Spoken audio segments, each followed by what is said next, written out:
name is Perry. This is the 54th episode of BPerryFilms Podcast. I challenged myself on the perception of what I had seen, what is work-life balance. I know many of you have seen my video on TikTok asking the question, does work-life balance even exist? I always heard of the term, but now it was time for me to experience it and apply it to my own life.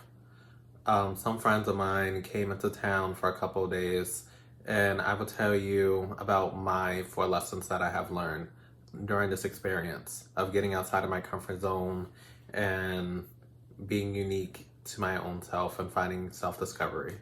So just to start off, I went on this work-life balance retreat, and let me explain. I still work my 9-to-5 job along with doing my business, and I scheduled time for myself to hang out with peers of mine to get a social life. And everyone's always asking me all the time, even my podcast guests always ask me, what do I do for self-care? Do I journal? Do I splurge on things and stuff like that? And as I'm aging and taking on a new perspective on life, I'm realizing that I have to have memories. I have to have moments where it excites me. So tip 1 was setting some self-care time for myself. Like I said, I would work on my business in the day, work at my 9-to-5 until I get off, answer some emails, a little bit of phone calls, and then when my friends come and pick me up from work, we would go out to eat, go to the arcade, go bowling, doing stuff that I normally just don't do on a regular. And it just felt good that I was actually rewarding myself and feeling like I was a part of something, a part of a community. And I know this is a struggle for many content creators, entrepreneurs, students, always trying to figure out ways to keep sane in a crazy, chaotic world that we live in. Especially with election, we got the Olympics. We have so many things in the media trying to project to us, trying to get our attention, but we have to ask ourselves, what do we want to fulfill in our life? What do we want to have no regrets on? And for me, I want to experience life as life, not always having to be perfect at everything and always have to be analytical about everything that I do, always having to stick to a time schedule. I still had a sleep time and I still had to wake up at a certain time. But don't get me wrong, but I wanted to just experiment with different things and learn about different cultures, experience life in a new, innovative way that I never got to because I always worked so hard. Growing up as a kid, we always talked about consistency, going above and beyond, being reliable, being relatable. And I felt like at times I didn't feel like I was relatable to myself, let alone other people. I feel like I always project all this excellence all the time, and I feel like I don't really remember certain moments, like me getting my master's degree. That should have been like one of the highest moments of my life. It was great seeing everyone once again right before we all transpire and go somewhere in our separate ways and hopefully reconnect in the future. But for me, I felt like I was there as a person, but I felt like I wasn't mentally there. I felt like I had other things that I had going on, and I would just focus on the next project and not really taking in that moment and just thanking myself and all the opportunities that I have taken, getting an A, GPA, a 3.85. I remember when I applied for grad school and I said I wanted to complete my program in 1 year and I wanted to graduate with a 3.8 GPA, and they said, no, that's not going to happen. That's not physically possible. And I said, yep, we're going to make it work. So I made sure that I structured my schedule in a way that I would graduate exactly in 12 months and get that high GPA. And when it was time for us to get our final grade, I got a 3.85. And I'm like, I love the extra 5 points. Plus, I got inducted into the Honor Society for my community service and the arts and media and marketing industry, and also for my academic excellence. So there are moments where I feel so much gratitude, because if it wasn't for the people who believed in me, I don't think I would be where I am. And I want to thank that younger child, that 8-year-old self, who just wanted to be the biggest choreographer, biggest artist ever, just creating and innovating new ways to make people feel loved and supported, whether it was through ballet, modern, tap, jazz, African, just so many different styles being exposed to.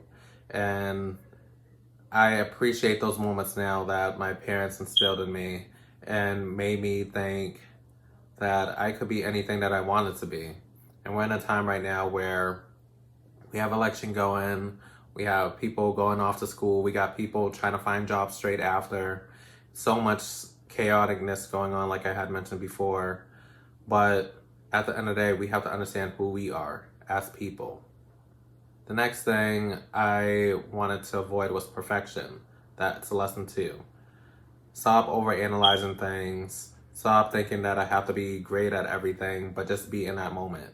It's okay to make mistakes. Even with my filming technique now, I'm just like, let's just go with it. I'm not going to record everything all over again. I'm just going to work with what I have and make it into shorts, make it into TikToks, make it into reels, and then have a long form video if people love long form. And it's been very rewarding, especially when I'm going on TikTok. And I know a lot of people are just like, how do you go live? And I'm just like, just do it. When you get that opportunity, just go with the flow. I know there's moments where I'm trying to reply to comments and I'm just like, I don't know how to like manually reply. I don't know how to do the setting.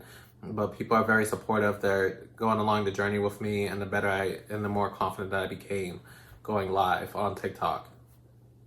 Other platforms can be more complicated, but I like TikTok as a platform, and that's shocking to say because about 3 years ago, I didn't want to do anything with it. I thought it was that platform that people just be silly and just throw in all types of videos together that have no real substance.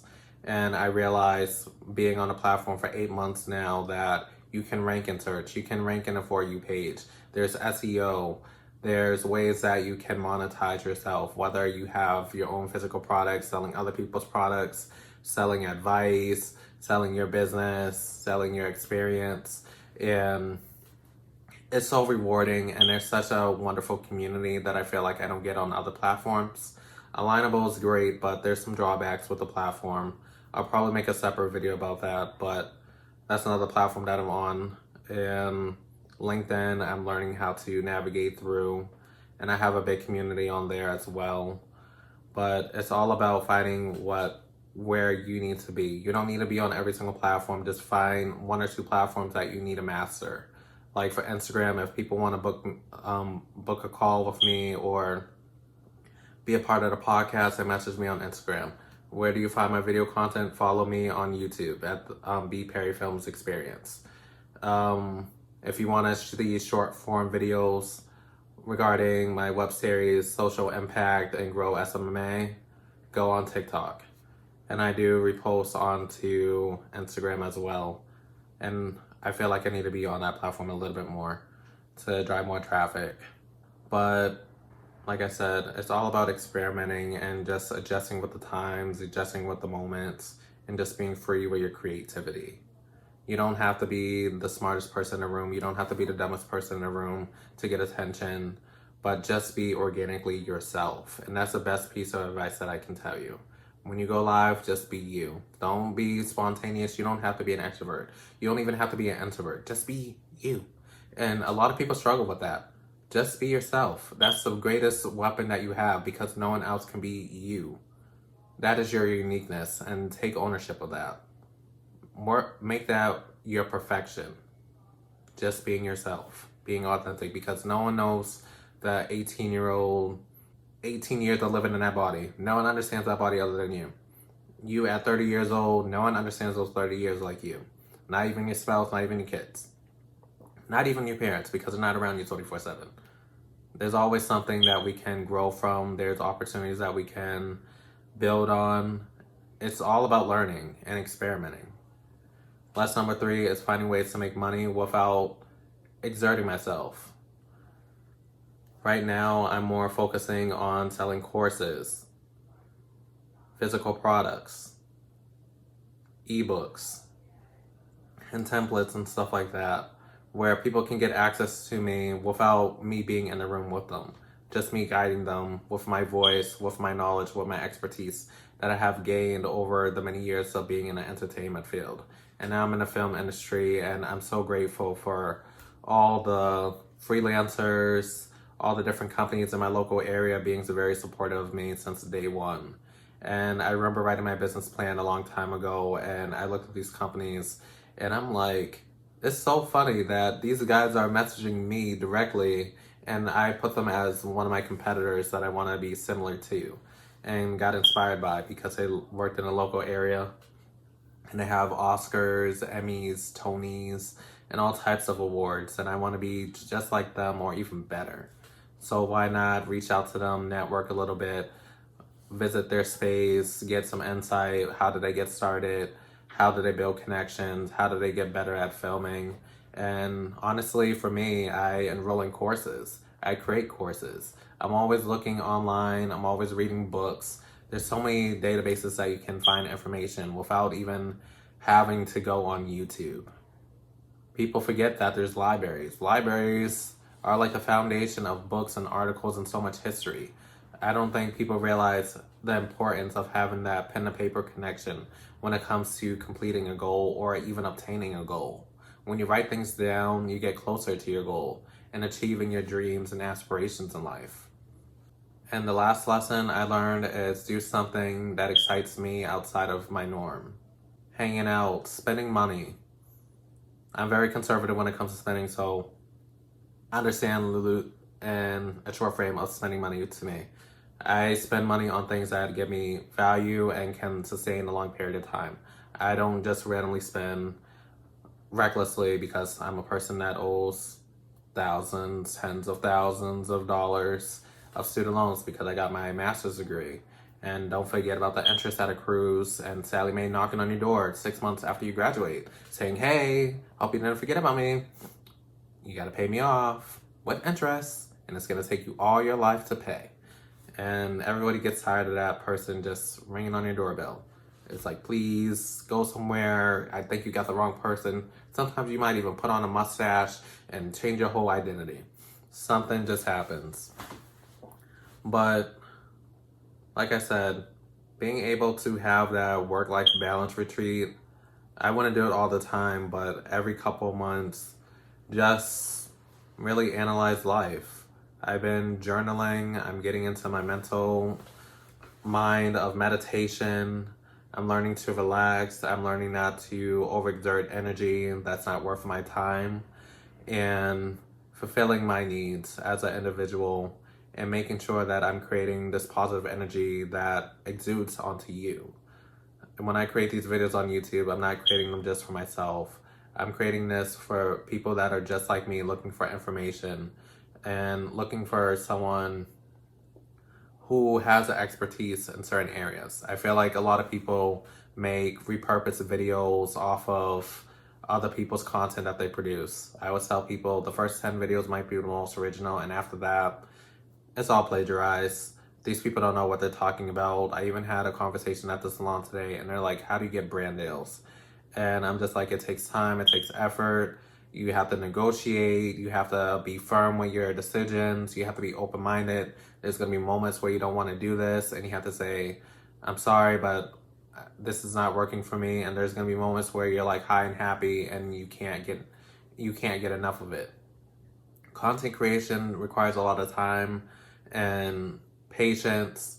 People are always finding new ways to innovate, whether it's vlogs, doing unboxings, doing product reviews. As you can see with this YouTube channel, I'm diversing my content so I can find my way on search and hoping that many people subscribe to my channel, whether it's on unboxing technology, testing out new software, building relationships, learning about finance, marketing, whether it's digital or in person, getting featured on other people's podcasts.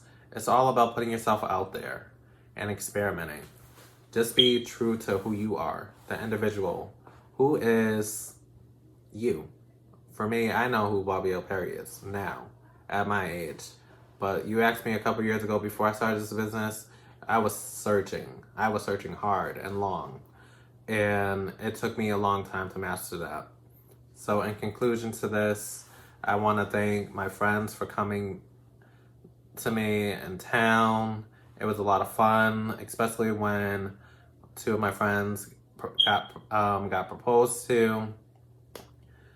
I'm so happy for them. They've been together for 3+ years, and I wish them nothing but the most success in their relationship and what they have going on.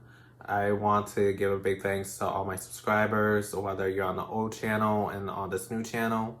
Please follow me at the new YouTube channel, this one, BPerryFilms Experience. I have a lot of content coming, and I really want you guys to really subscribe and share this content with everyone that you know, because it's taking too long for me to get monetized and building up this community on here. Sometimes it gets really exhausting. And I really want you guys to really push my content out, because YouTube's not going to do it on its own. So like I said, in conclusion, it is important to take time for yourself and understanding yourself, and that you don't, and understanding yourself and realizing that you don't have to sacrifice your health to become successful or be successful. There's going to be moments where you want to give up, but you're going to keep pushing. You don't need to take a work-life balance retreat until you made it to a certain point. These are moments that should be used sparingly, when you have the time and freedom and you don't have a lot of deadlines. But I hope you left away with at least one life lesson that I have learned and that you can apply to your life and your systems. You have to have work, you have to have life, and you have to have balance somewhere in between. Don't focus too much on your life. Don't focus too much on work. But find that middle ground of where you are and enjoy that retreat that you desire to go on. And it can be in your home, it could be in a state, it could be in a different country. Enjoy these moments. Follow me on YouTube at the BPerryFilms Experience, and follow me on Instagram and TikTok at BPerryFilms. And if you are on LinkedIn, you can follow me at Bobby Perry. I'll be the first one that pops up.